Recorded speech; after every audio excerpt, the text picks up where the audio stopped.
बाजार पर और इन सारे मैटर्स पर भी एक्चुअली एक फंडामेंटल नजरिया लेते हैं। अब हमारे साथ तिकोना कैपिटल के सुमीत पोदार है, उनसे समझते हैं किस तरह से इन सारे एक बाय एक करके जो इवेंट्स निकल कर आ रहे हैं। Sumit, good afternoon. इनफैक्ट ये तो खैर आज फाइनेंस बिल में जो अमेंडमेंट्स ने आज चौंका दिया। सुबह से एक भरपूर एक्शन आपको इंडियन मार्केट्स में दिख ही रहा है, लेकिन जो एक्शन पॉसिबली एक और जो थ्रेट सा दिख रहा है वो आपको जर्मनी से निकलता हुआ दिख रहा है। डॉयचे बैंक का तीसरा दिन होगा जहां शेयर स्लाइड किए हैं और रीजन उनका जो शार्प जंप है, cost of ensuring against the risk of default, ये एक बड़ा मैटर क्या बन सकता है? किस तरह से देखना चाहिए? आप देखें तो यूरोपियन मार्केट्स पे इस वक्त इस पर रिएक्ट कर रही हैं, तो ग्लोबल हेडविंड्स तो खत्म ही नहीं हो रही है और उसके ऊपर से आज ये जो अमेंडमेंट्स आए, इसे कैसे देखना चाहिए? जी, गुड आफ्टरनून। थैंक यू आपके शो पे इनवाइट करने के लिए। एंड आई थिंक 2023 जो है वो एक अलग ही नोट पे चालू हुआ है। जो अगर 2022 से कंपेयर करें हम, 2022 जहाँ पे इंडिया आउट परफॉर्म कर रहा था, और अब 2023 जैसे एक बड़े ग्रुप के क्राइसिस, और नॉट क्राइसिस बट एटलीस्ट जो इश्यूज हुए वो क्रॉप अप हुए, वहां से चालू हुआ।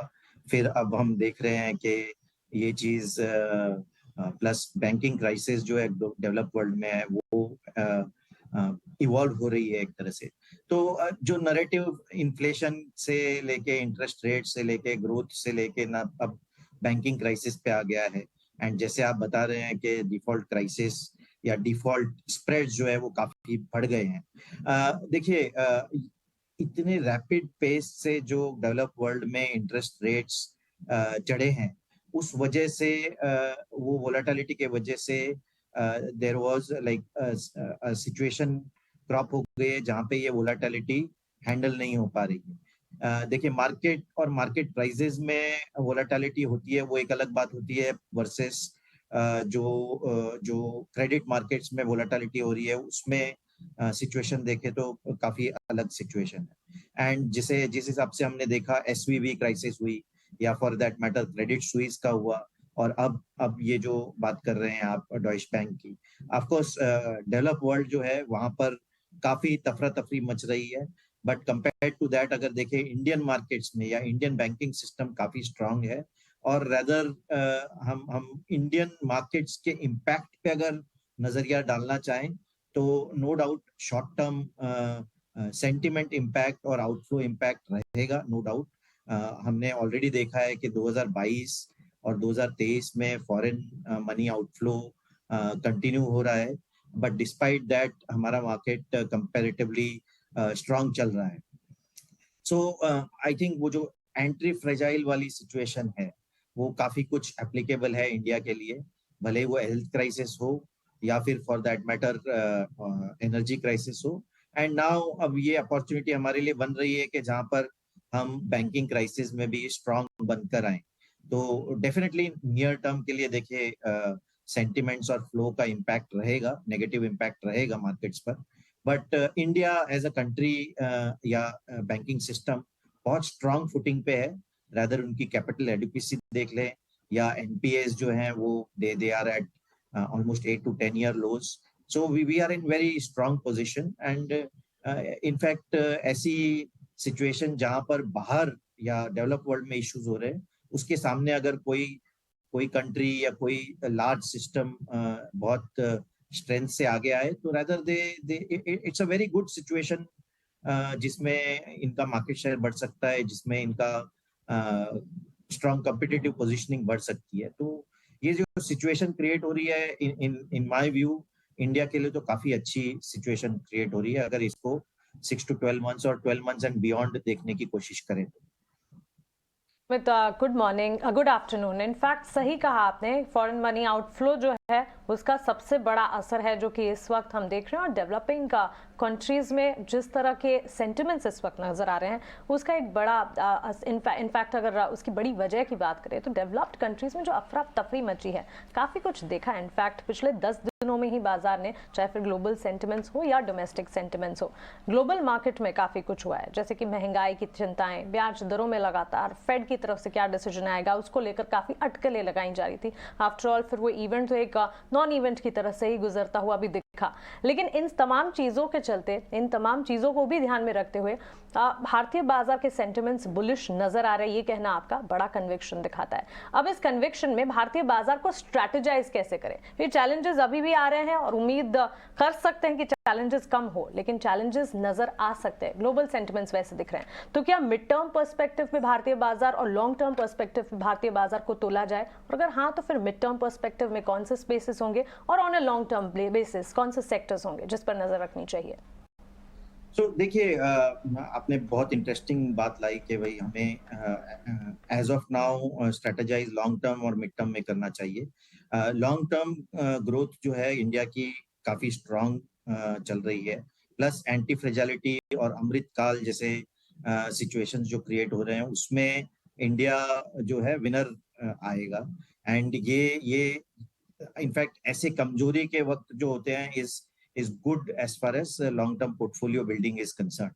हमें जो long term portfolio build करना है, तो इसमें अगर सेक्टर्स हम देखें, हालांकि बैंकिंग इटसेल्फ जो है फिलहाल सेंटिमेंट के रफ सेंटिमेंट के पैच के थ्रू जा रहा है, तो डेफिनेटली ये एक एक्यूमुलेशन का रुझान बनता है as far as long term is concern. Similarly manufacturing जो है चाइना प्लस वन स्ट्रेटेजी है, जहां पर अगेन करंट सिचुएशन जो है काफी कुछ अपॉर्चुनिटी दे रही है ऐड करने के लिए। एंड सिमिलरली अगर स्ट्रांगली देखें तो IT will also come back, but as of now जिस हिसाब से डेवलप्ड वर्ल्ड में सिचुएशन बनी हुई है, तो IT possibly under sentiment negative sentiment रहेगा या पॉज लेगा, but then over a period वो it will come back as such. So और अगर हम शॉर्ट टर्म की सिचुएशन देखें, शॉर्ट टर्म में ऑफ कोर्स हमें डोमेस्टिक पे ध्यान देना चाहिए। डोमेस्टिक में FMCG is looking good because उसमें आपकी डिमांड की सिचुएशन की इशू नहीं है, plus at the same time inflation जैसे जैसे नीचे आ रहा है तो रॉ मटेरियल कॉस्ट में उनको बेनिफिट हो।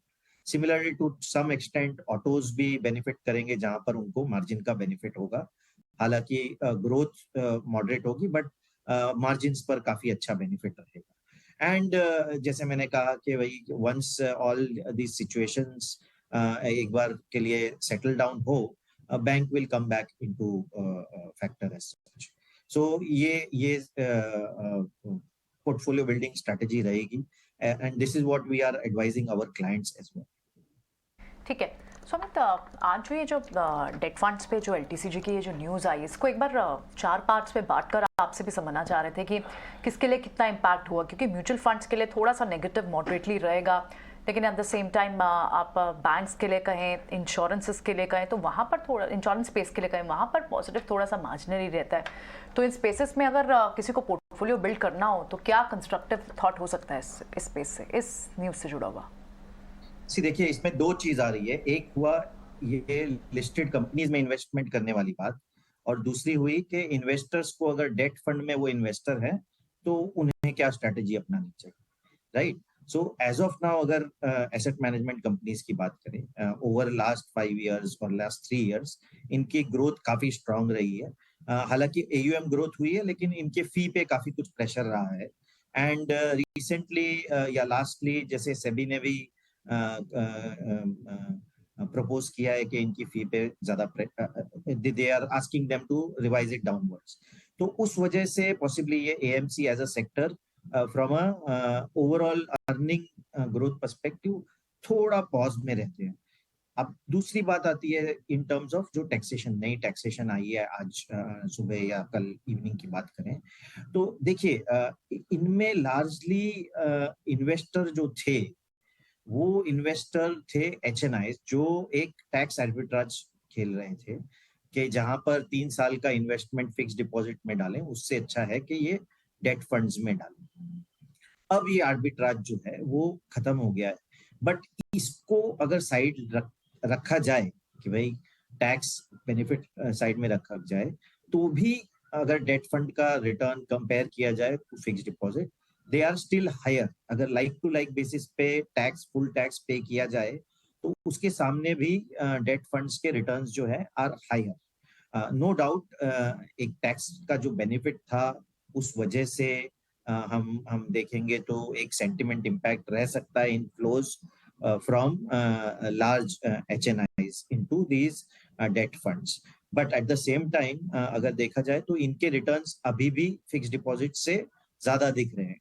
तो अनलेस फिक्स डिपॉजिट के रेट्स भी इतने अट्रैक्टिव हो जाएं या दोनों में डिफरेंस जो है वो घट जाए, तब तक तो debt funds will continue to be attractive.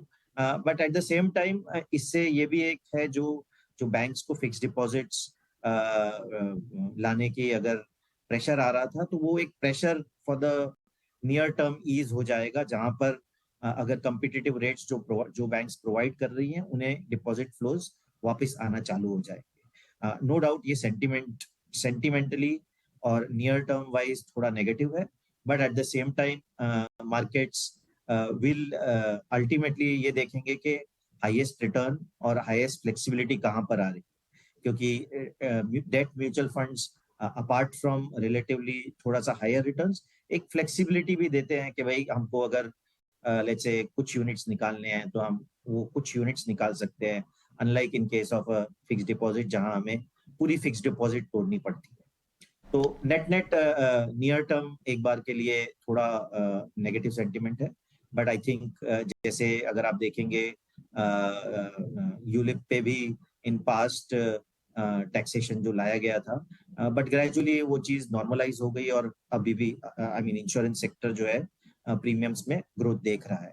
तो एक पैरिटी आ गई है और incrementally yes it will come back and ultimately वो यही देखा जाएगा कि हाईएस्ट रिटर्न और फ्लेक्सिबिलिटी कौन सा प्रोडक्ट दे रहा है. बिल्कुल सुमित, आपका शुक्रिया हमारे साथ जुड़ने के लिए. बाजार पर और ये निवेश के जो नियम में लगातार बदलाव पर जो ताज़ा खबर आई आज सुबह डेवलपमेंट है, उस पर भी अपना आउटलुक हमारे साथ शेयर करने के लिए. तो क्रक्स तो यही है कि भारत की स्थिति मजबूत नजर आ रही है, फंडामेंटल नजरिया अब भी अच्छा है. डोमेस्टिक फ्रंट पर जो कंपनियां जो सेक्टर्स अच्छा काम कर रहे हैं उस पर नजर होनी चाहिए. इसमें एफएमसीजी भी आएंगे, कुछ लार्ज कैप भी आएंगे जो डोमेस्टिक थीम में इन पर्टिकुलर अच्छे पेडिग्री वाले सेक्टर्स हैं, और साथ ही सिलेक्ट मैन्युफैक्चरिंग, ऑटो और बैंकिंग में भी कमबैक के आसार यहां पर नजर आ रहे हैं. लेकिन बाजार में कमबैक इस वक्त तो दिख नहीं रहा है. बिकवाली का दबाव हम देख रहे हैं, गिरा